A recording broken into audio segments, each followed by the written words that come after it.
NASCAR recently revealed a new electric vehicle prototype that is proposed to be used in a new all-electric racing series in the future. The social media reaction to this was overwhelmingly negative. Aside from its questionable visual appearance and whiny RC car motor sound,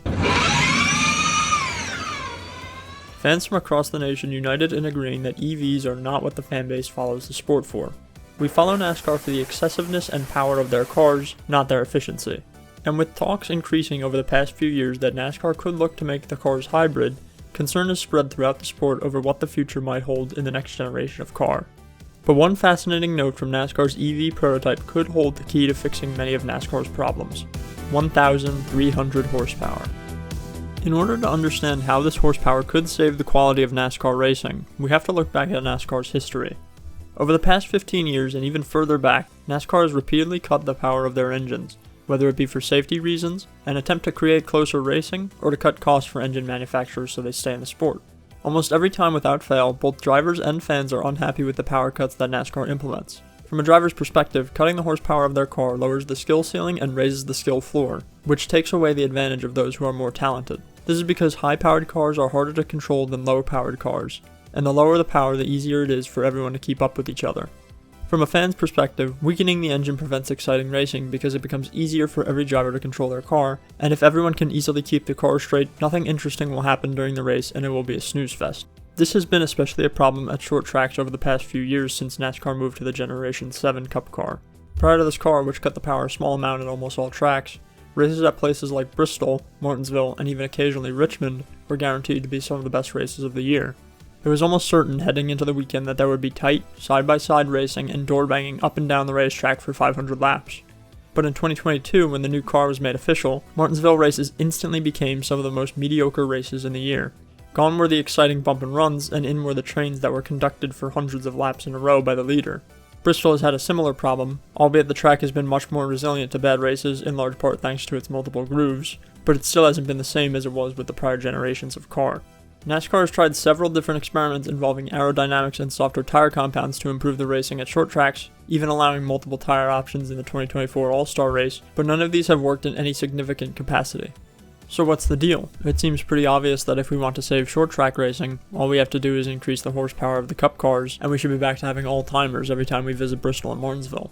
It's not like it would be a huge problem for the manufacturers who are already in the sport. As Denny Hamlin said, you could call up Doug Yates, who makes the Ford engines in NASCAR, and go up 100 horsepower in less than a week at no additional cost. While NASCAR hasn't actually said they refuse to increase the horsepower, they've heavily implied it, citing that increasing the horsepower would drive away potential future manufacturers like Honda, who appeared to be on the brink of joining the sport for a couple months. But I find this position to be poor. NASCAR shouldn't let their hands be tied by a potential manufacturer who isn't even in the sport. But as it stands, it doesn't look like they will budge unless there's another way out. For NASCAR, that way out might entail a perfect storm with hybrid cars. If they're able to make 1,300 horsepower with an EV, and Formula 1 is able to make over 1,000 with their hybrid system, there's no reason NASCAR couldn't easily use the hybrid system as a valid reason to raise the power back to over 750 or 800, at least at the smaller tracks. And we know that engine manufacturers will absolutely be interested in investing in a hybrid system, possibly even enough that the jump in horsepower is made irrelevant to them. This could, in effect, give us the best of both worlds. NASCAR gets their additional manufacturer, whether it be Honda or someone else, and fans and drivers get the high-powered cars back that they've been asking for years. This would surely give the sports ecosystem a much-needed boost with all the drama involving charters and revenue sharing for teams, as well as the gradual decline in popularity in recent decades. While many fans would rightly feel an aversion to hybrid systems because it might decrease the ferocity of NASCAR, it should be noted that hybrid cars would not sound any quieter so long as NASCAR doesn't downgrade the current engines they employ. A battery-powered system can operate in a totally auxiliary manner to the main power unit, which would maintain the beautiful roar of the engines. Despite all the potential positives that these hybrid power systems could bring, there are still a number of holdups that the average NASCAR fan should be worried about. The first is if these hybrid engines would actually even attract new manufacturers. IndyCar has just recently moved towards hybrid systems, and despite this, Honda is still threatening to leave the sport, which would leave them with just one single manufacturer in Chevrolet. The second holdup is if NASCAR uses the hybrid system as an excuse to lower the horsepower of the main engine, which would probably harm the racing even further, on top of decreasing the intense sounds behind the engines. The last major holdup is how the extra battery power is employed. I would sincerely doubt that any NASCAR fan would like to see any form of push-to-pass or in-race battery recharge system. These systems are already pretty gimmicky in Formula 1 and IndyCar, and would be completely contradictory to the simple racing that NASCAR fans look for. Line up 40 cars and have them race around for a couple hundred laps. We don't need over-the-top things like this. And even if they added one of these systems, it wouldn't even necessarily help with overtaking and making the racing closer. Instead, much of the time the battery is deployed in a defensive manner, to prevent overtakes without using any skill on good blocking and car placement. These systems try to put things more in the driver's hands, but by giving them too much control, the racing becomes less skill-based. Instead, I would advocate for a system that would apply constant electric power to the car at all times, so that we wouldn't have to worry about the interference of different battery deployments. In practice, this may entail charging the battery very frequently in the form of an energy recovery system, or perhaps not charging it at all during the course of the race. All this being said, even if the hybrid engines look good on paper, it means nothing if the fans don't want it. Something NASCAR has struggled with since its decline started in the 2000s has been serving the fans that they already have. They've constantly looked to expand and make things more interesting, from the implementation of the playoffs to adding several road courses of the schedule, to hosting the Clash in the Coliseum, to racing on dirt. It seems NASCAR has done everything to attract new fans, but in doing this they've lost their core fans. They've lost the fans that actually cared about the sport, the fans that would pack into Bristol Motor Speedway and sell it out for every night race.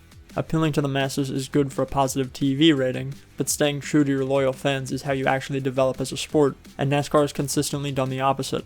If NASCAR truly wanted to grow their fan base, the first thing they would do is stop trying to appeal to Honda and other manufacturers, and jack the horsepower right back up to at least 750, at least at the short tracks. And if you want to go hybrid but the fans have extreme concern over it, don't throw hybrid engines straight into the Cup Series in a few years. Develop them in a potentially new, lower series so that we can work out the pros and cons to fix the issues that become apparent and avoid a disastrous launch for the 8th generation Cup car. Despite all of these strategies that NASCAR can employ for developing hybrid cars, they must not overthink it. If the fans don't like hybrid cars because they lack that blue-collar quality of a pure V8 engine screaming down a straightaway, then these fans will leave when NASCAR goes hybrid. Period. End of story. You can try to win them over by slowly introducing the electric systems, but at the end of the day, you need to understand your audience and cater to them accordingly. If NASCAR takes the next few years slowly and gradually develops an understanding among its fan base that hybrid racing will be just as loud, more powerful, and more attractive to outsiders looking to invest in the sport, then we could see a boom in racing quality, revenue, attendance, and popularity. If the wrong steps are taken, however, NASCAR could dig themselves into another hole in which we question their ability to get themselves out. Thanks for watching, everyone.